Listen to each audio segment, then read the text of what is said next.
Welcome student.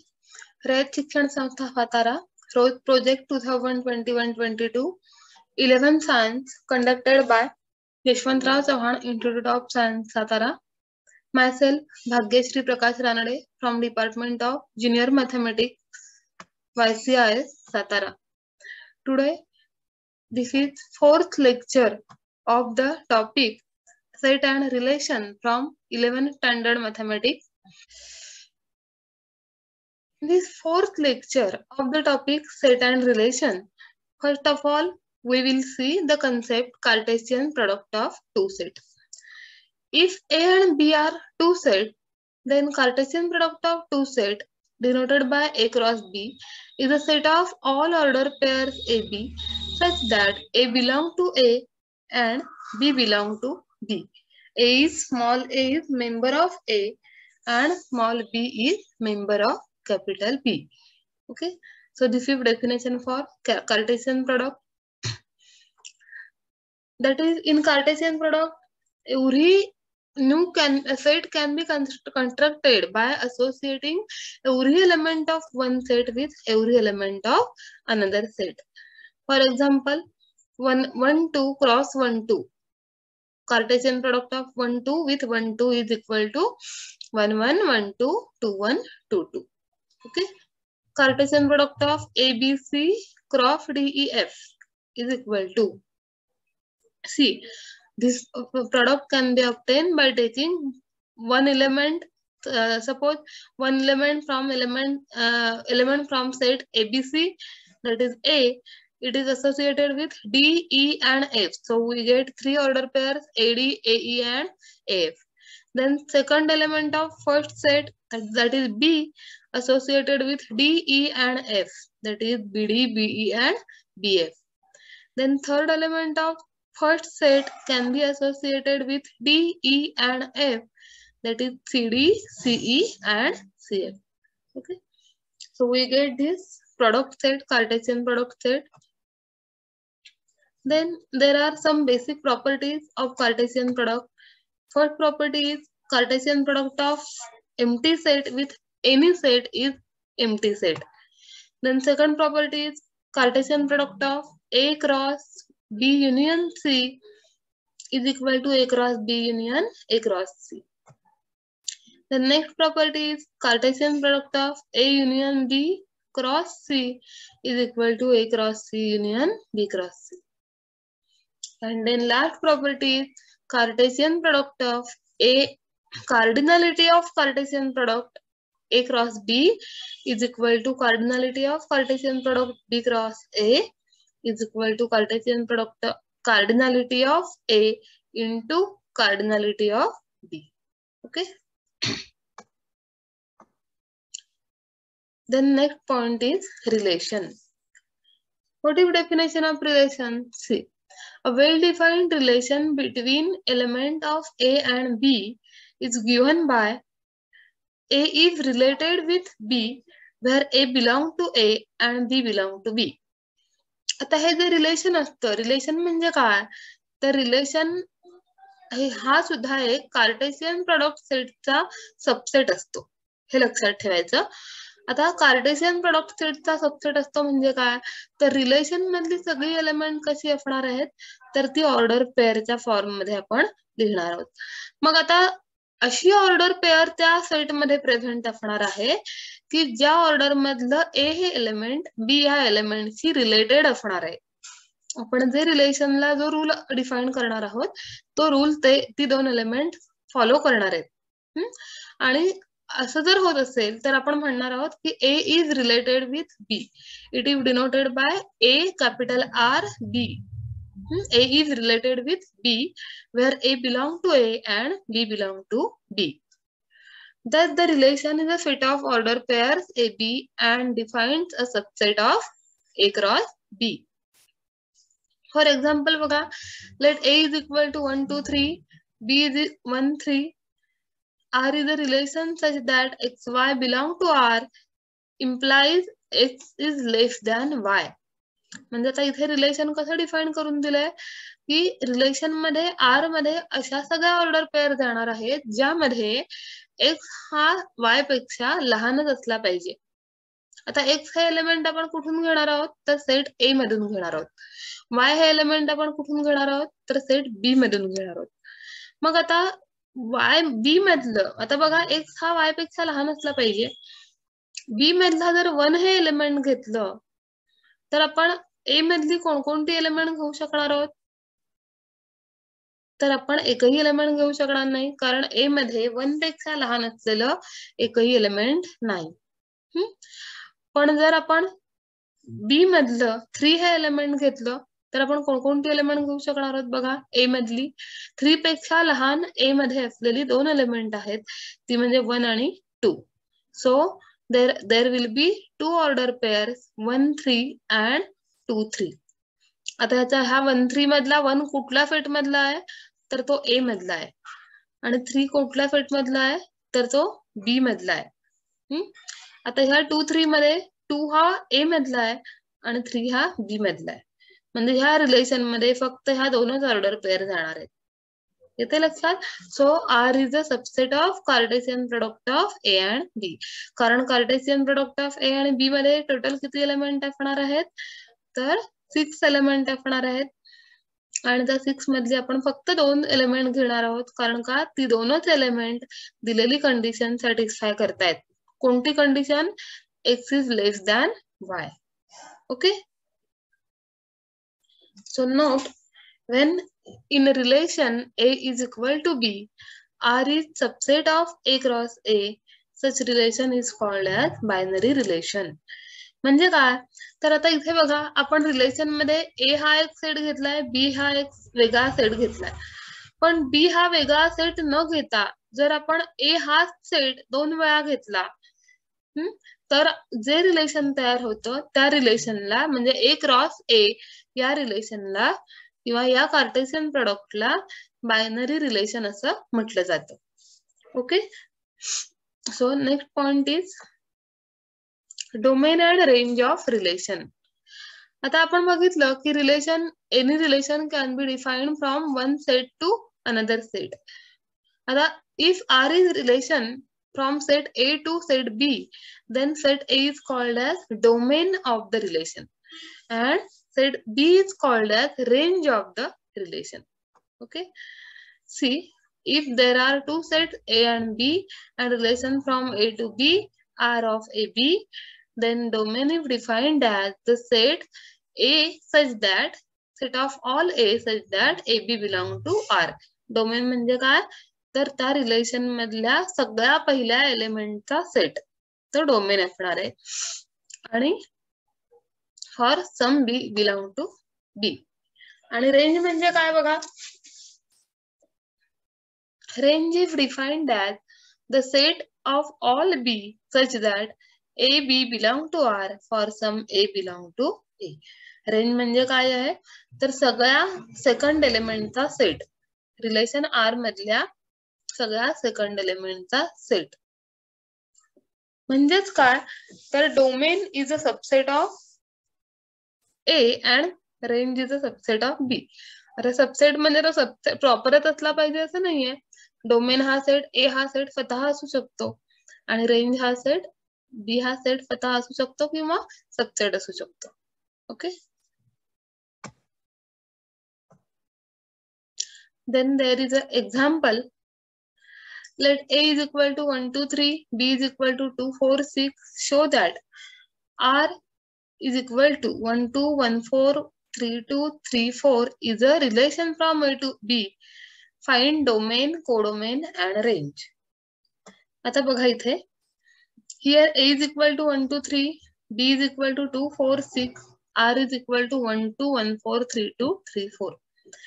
आता R हा set जर आपण बघितला तर तो A क्रॉस B चा सबसेट आहे.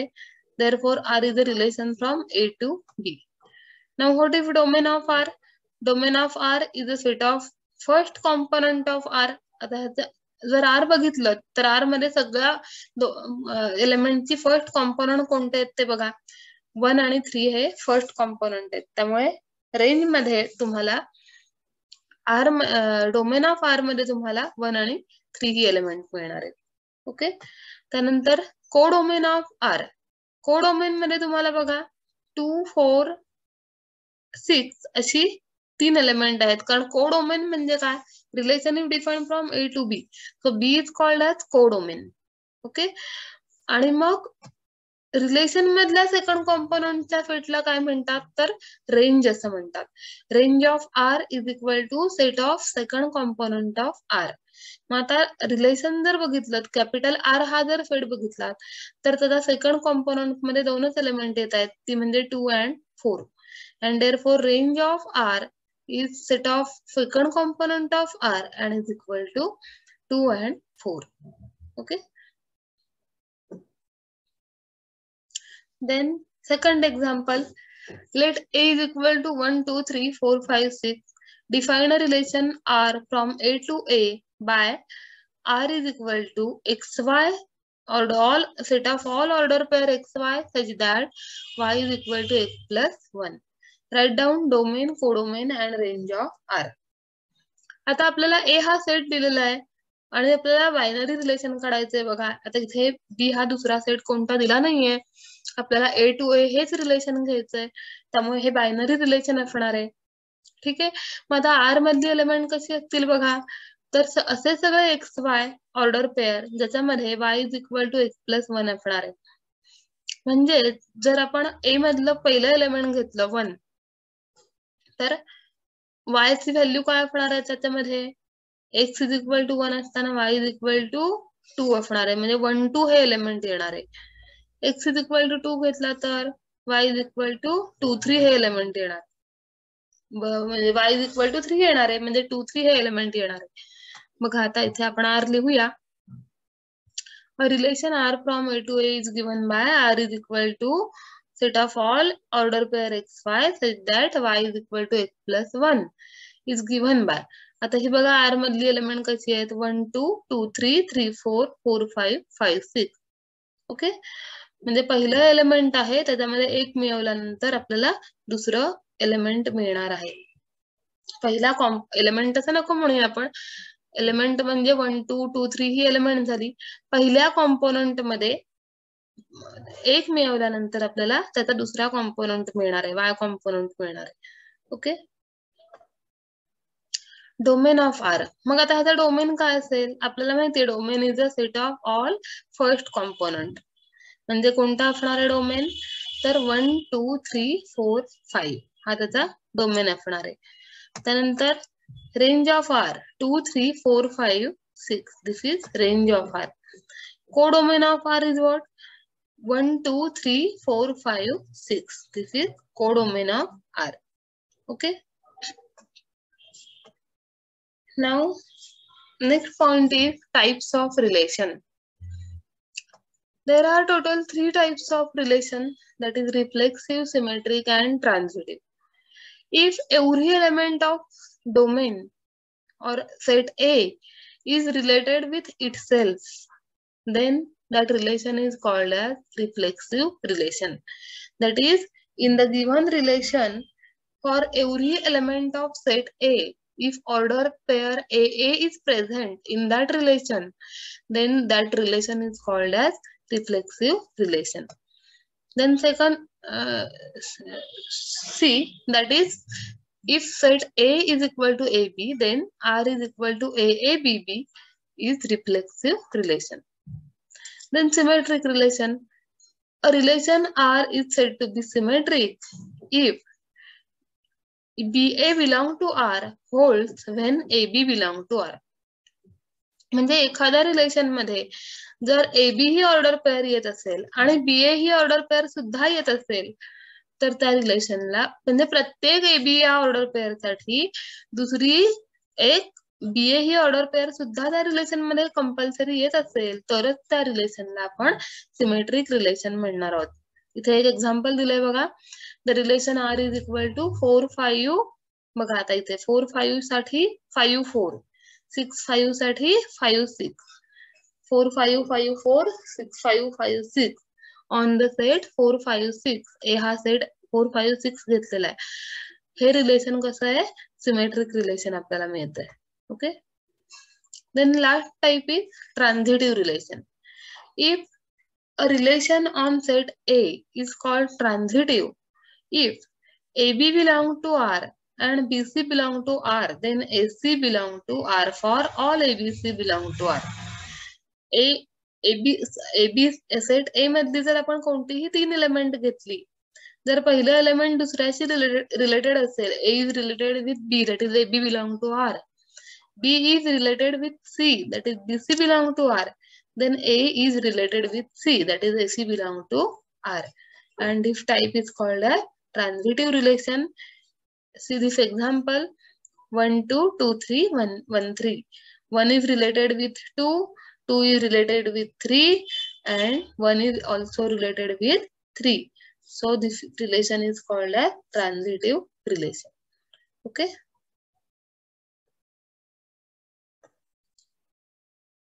The next point is equivalence relation. The relation which is reflexive, symmetric as well as transitive is called a equivalence relation. आपण आता बघितलेलं आहे, आपण आता रिफ्लेक्सिव्ह म्हणजे काय, सिमेट्रिक म्हणजे काय, ट्रान्झिटिव्ह म्हणजे काय, ह्या तिन्ही डेफिनेशन आपण बघितलेले आहेत. मग जे रिलेशन रिफ्लेक्सिव्ह असतं, सिमेट्रिक असतं, ट्रान्झिटिव्ह असतं, त्याला आपण इक्विव्हॅलन्स रिलेशन असं म्हणणार आहोत. इथे एक एक्झाम्पल दिलंय बघा. R is equal to 1 1 2 2 3 3 1 2 2 1 2 3 3 2 1 3 3 1 on set A is equal to 1 2 3 is equivalence relation. आता बघा हे इक्विव्हॅलन्स आहे का, आपण एकदा चेक करूया. आता या R या सेट मधलं 1 1 हे एलिमेंट बघा, 1 is related with 1, 2 is related with 2, 3 is related with 3. Set A मध्ये 1 2 3 ही जी 3 एलिमेंट आहेत, ती त्यातलं प्रत्येक एलिमेंट हे स्वतःशी रिलेटेड आहे. त्यामुळे this relation is reflexive. Okay. Then second, 1 is related with 2 आहे आणि पुन्हा 2 इज रिलेटेड विथ 1 आहे का, बघा आहे. ऑर्डर पेअर 2 1 सुद्धा इथे प्रेझेंट आहे. त्यानंतर 1 इज रिलेटेड विथ 3 आहे, 3 इज रिलेटेड विथ 1 आहे का, आहे. तर 3 1 ही ऑर्डर पेअर सुद्धा इथे प्रेझेंट आहे. 2 इज रिलेटेड विथ 3 आहे, 3 इज रिलेटेड विथ 2 आहे. त्यामुळे हे रिलेशन कसं आहे, सिमेट्रिक रिलेशन आहे. ओके. आता ट्रान्झिटिव्ह आहे का चेक करूया. 1 is related with 2, 2 is related with 3, then 1 is related with 3, 1 3 present आहे. Then 1 is related with 3, 3 is related with 2, and 1 is related with 2, 1 2 पण present आहे. त्यामुळे हे रिलेशन ट्रान्झिटिव्ह सुद्धा आहे. Okay. So this is equivalence relation. Then next important point is number of different relation from set with m element to set with n element to set with m element is 2 raised to mn. आता इथे हे जर एका पहिल्या set मध्ये n element असतील, दुसऱ्या set मध्ये m एलिमेंट असतील, तर आपल्याला A to B टोटल किती रिलेशन्स फाइंड आउट करता येतील. तर त्यासाठी हा रूल आहे. तो म्हणजे काय, तर if set first set, that is domain contain n element and codomain contain m element, then there are total relation from set first set to second set are 2 raised to mn. For example, if set A has 3 elements, set B have 2 elements, then total number of different relations from A to B is 2 raised to 6, and that is equal to 64. See another example. If set A having 4 elements and set B having 2 elements, then how many different relations can be obtained from A to B? See, here n of A is equal to 4, n of B is equal to 2. We know that number of different relations from set with n element to set with m element is 2 raised to mn. So, therefore, number of different relations from A to B is equal to 2 raised to 4 into 2 is equal to 2 raised to 8 is equal to 256. So in this way, in this lecture, we have completed the point relation from the topic set and relation.